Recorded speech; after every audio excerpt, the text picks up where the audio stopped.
Ladies and gentlemen, my German doesn't allow me to give the speech in German, so please receive it in English. More than 20 years ago, when I was a young parent and we were young environmentalists with my husband, we had an excursion with our daughter in the Close Hill in Budapest. This is an eagle hill, you can see the beautiful pictures.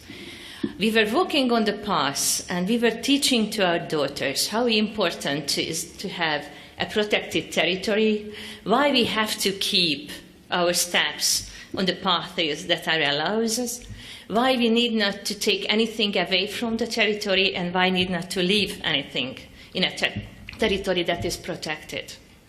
And suddenly, we saw a young guy climbing up on the cliffs.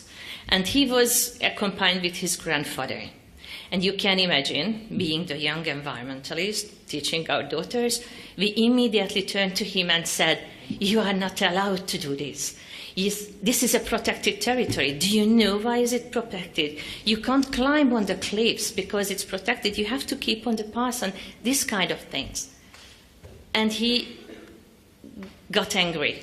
And he didn't understand why we are saying it. And he just explained that he was a young child and he was doing the same what he is teaching for his grandson now. Why don't we want him to do the same? And we just said, because this is a protected territory, we have certain rules, you have to follow it. But he felt that he had to defend himself. So we had a very tension between us, and we left our job unfinished. He left with a bad feeling, and that's it. Some years later, we went to another excursion with a man. You can see his picture. We went to the Pilis Mountains of Hungary. Sorry to call our hills mountain in this surrounding, because the highest peak is only 750 meters, but it's our mountain. So we went for an excursion there because we have a beautiful territory there. We have certain protected species, the very famous Linium pilisicum, and also we have several protected stipa species there. So we really wanted to visit with this person. This person is, let's call him Uncle Bela. He was, from his younghood till the end of his life, he was somebody who was with people in the nature and taught him how to be in the nature.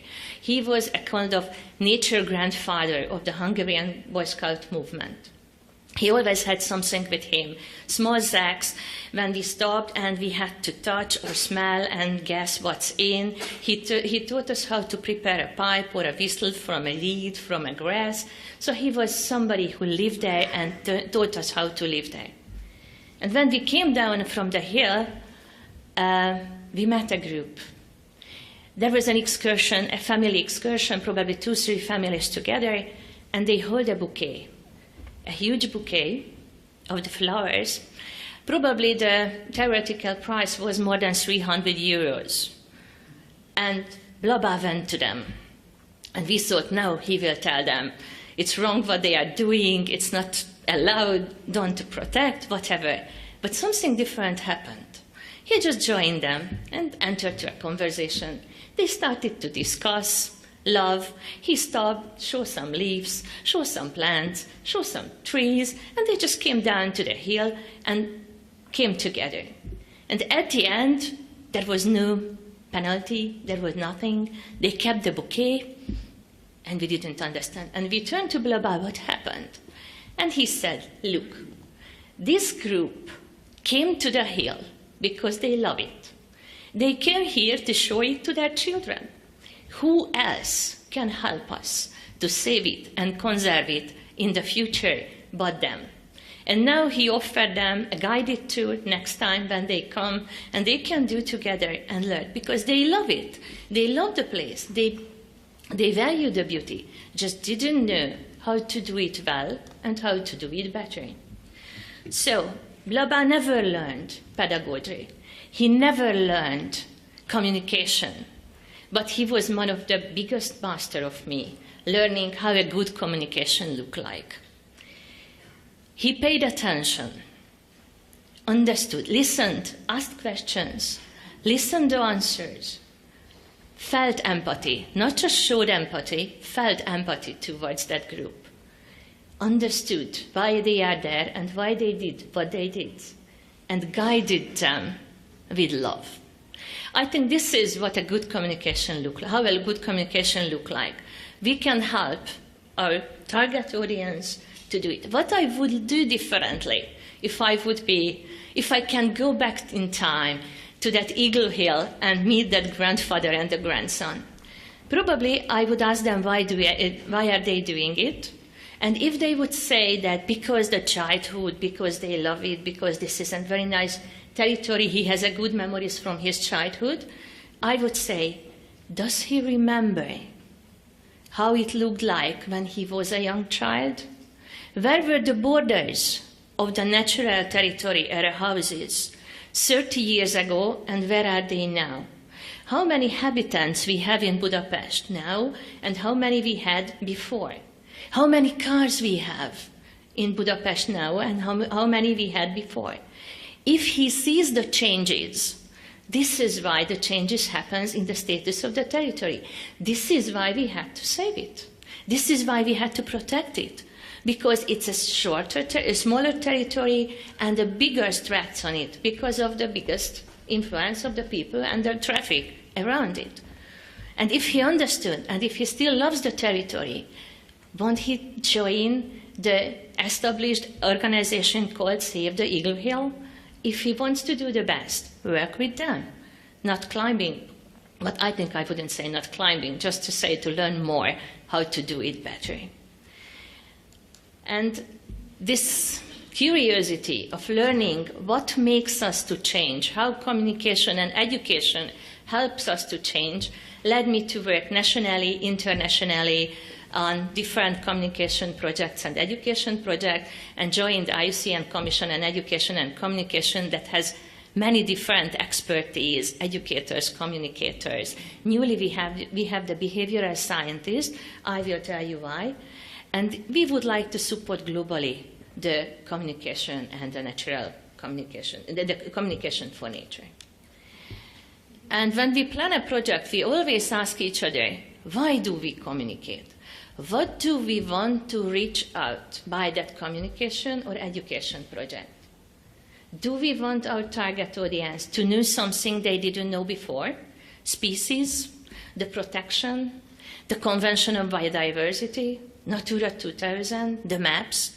We have to decide what we would like them to know, what we would like them to understand the processes, to understand the whys, to understand the hows, probably what we have to think of. We want them to be aware of. We want them to be aware of the values, the changes, their roles.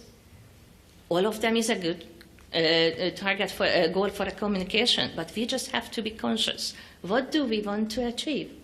And what we want them to do differently or at the same time. Don't change, doesn't matter. We have to know what we would like to achieve. But all of them is some kind of change. We want to change knowledge, point of view, focus, mindset, or behavior. Therefore, we have to know how to change happens.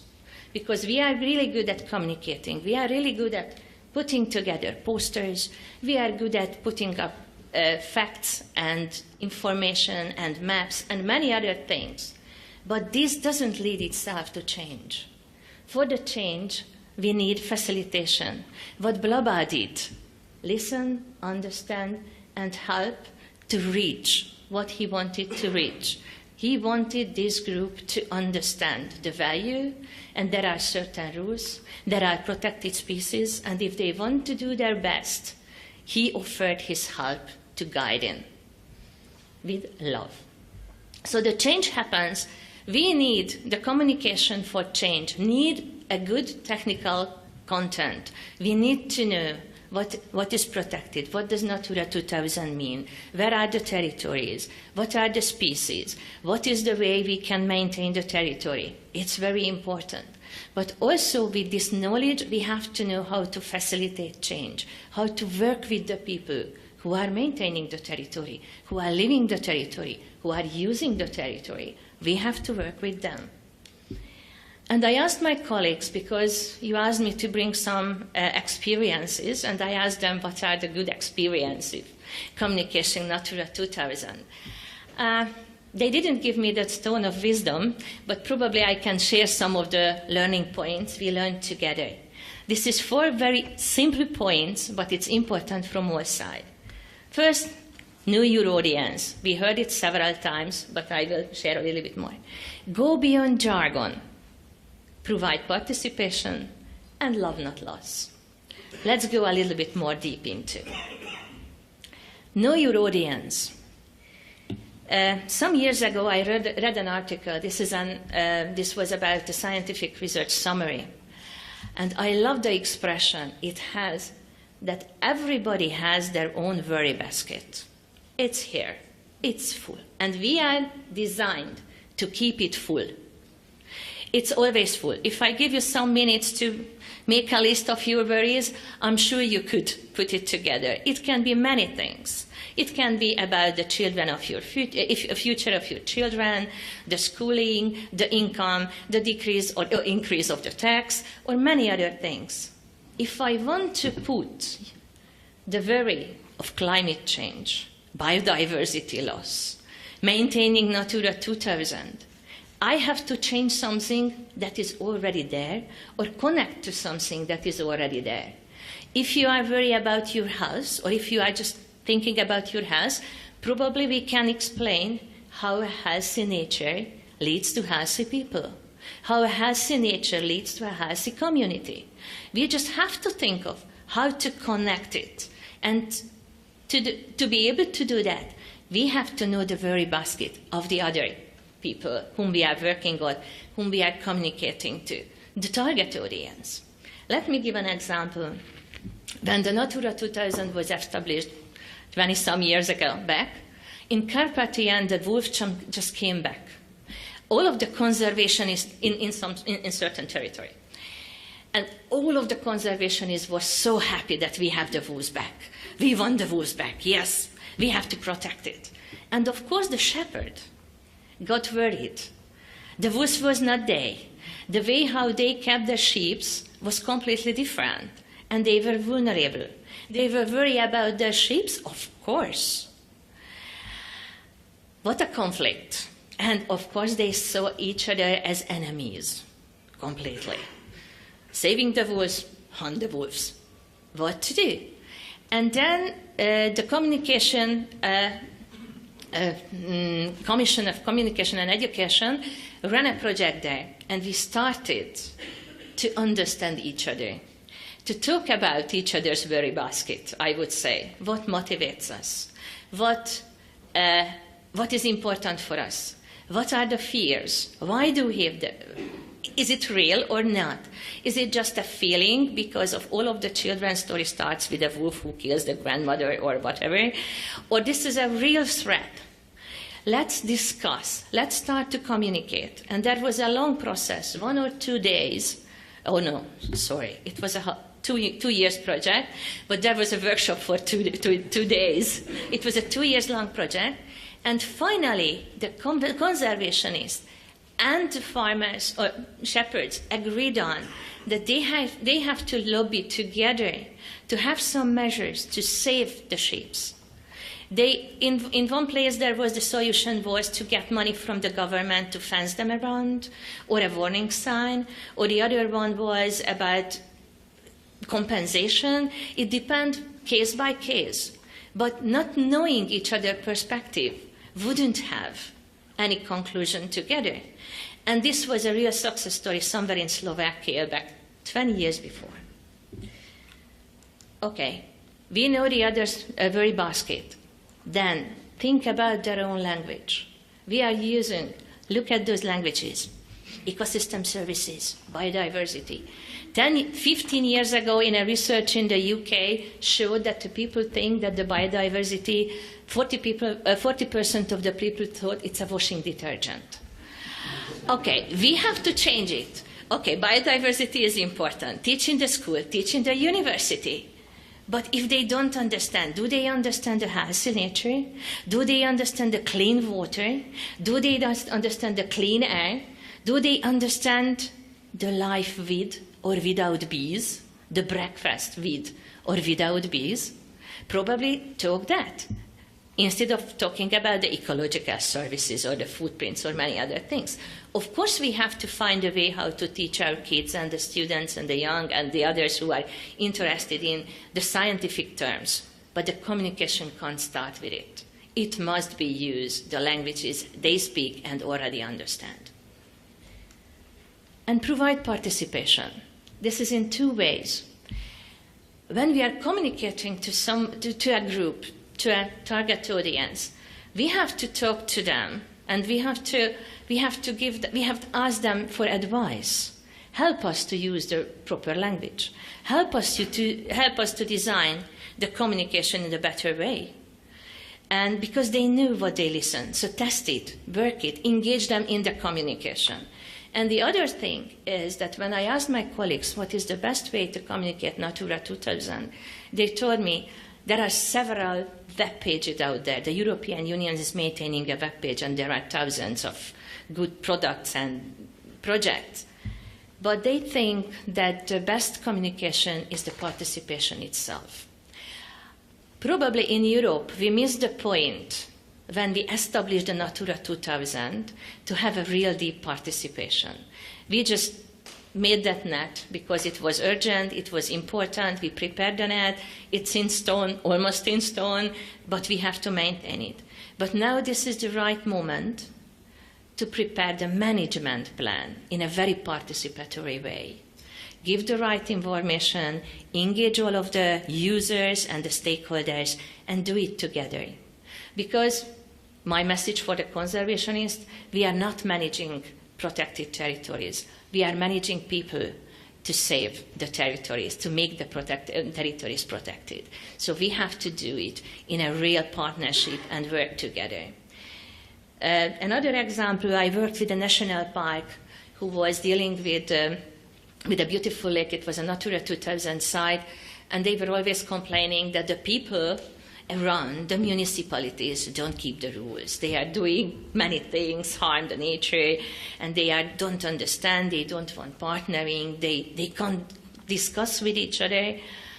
And then we started to ask the conservation, the national park people, that how do you communicate them? And they said, of course we tell them what they should do and what is important and how to do and how not to do. And at that time, the conservationist people had a real high authority. They could even charge people if they didn't do the good. So they felt sitting on a high horse, and they felt that their job is just to say that one, yes, no, what's good, not good. But we told them that once you will lose that position soon, and the other way it's not going to work. And we started to work with several workshops. And I remember when we had a workshop together with the local municipalities, and even asked them to have a role, enter into a role play and play the other's role. Have the other shoes on. You can imagine very strong people with very strong authority playing a role game, playing a role of another people, but it happened, and it was so successful. And at the end, they started to communicate to each other. They established a platform. First, through these games, they built trust. They realized that the others at the other side are not at the other side. We are on the same side, just probably have different interests, and all of the interest has to be fulfilled in some way. We have to find a ways how to do that, how to fulfill it. And this communication was a really good success, and they set up a platform, meet once a month or quarterly, discuss the issues through, so it worked. And love, not loss. In a gathering organized by INL, needless to say, how the small first love moment is very important. These are the pictures of the really well-known Thema Life project. This is for children using living animals as a hook, as an emotional hook, to get their attention, and using that love moment to teach them the behavior of the animal, the territory they live in, and the connection, their daily life, how they consume, what they buy, what not to buy, how to how to manage their daily life, how it connected to a certain territory or of their beloved animal. This is a really good example how to love moment really helps. Look at those pictures; they speak for themselves. We are good for the young, for the children. We have some program with the stakeholders, but thanks for the morning presentation, we are not really good at engaging the youth, the young people after the elementary schools, when they are in the university or when they are the young professionals. I think we have to focus on, and this kind of love moment are very important for them to build on that. And IUCN, together with the Commission on Work Protected Areas and the Commission on Education and Communication, together established an international flagship project built on love, not loss. It's called Nature for All. So this movement is planning to unite all of those partners who are already doing and new partners who don't help people to be connected with nature. The theory behind is if we don't have the connection to nature, we can't make a right decision for it. So we need to build or rebuild that connection. So we are facilitating opportunities for the partners, creating the culture conservation, and this is amplifying the voice of those who are already doing it and, of course, supporting their work. This is a partnership. This is a partnership for speaking in a united voice, learning from each other, and, of course, creating a billion moment to be connected with nature in love. It has several, you can visit the website, there is several things you can see there. But we are just recently doing a research, it's a kind of research synthesis. We try to find out what really helps people, if they are connected to the nature, how it really helps to have the conservation behavior and caring about the nature. So when we find out, I'm ready to share, and also I'm ready to learn from the projects to share with the others, because it's very important to all of us. And just a little bit of theory. For have a good conservation success, we need the measures and we need the norms and the cultures multiplied by each other. You may remember from your school, if any of them is zero, the result is zero. So this is why we really need an effective communication and also the measures combined to each other, because they can really reinforce each other or make it fail. And just a last remark, I am from a plain lady. For me, the Alps was a beautiful place. The snow was admired to go for climbing or skiing, but didn't know too much about. And when I got the privilege to work in Laufen a little bit, and later now I'm working in different alpine countries, I learned a lot about your hills. It's fantastic. I met people, I learned culture, I learned the words Highlander and Lowlander. I learned how dense the valleys are, how vulnerable and fragile the top is. And I also learned that all of the mountain areas around the world, in Europe too, are very, very important for all of us now and in the future, because of the climate change, because of the cultural change, because of many other changes all around us. But we have to save it. And this is Natura 2000 is a good measure to do that and to work it together. So let's do it together. Thank you so much.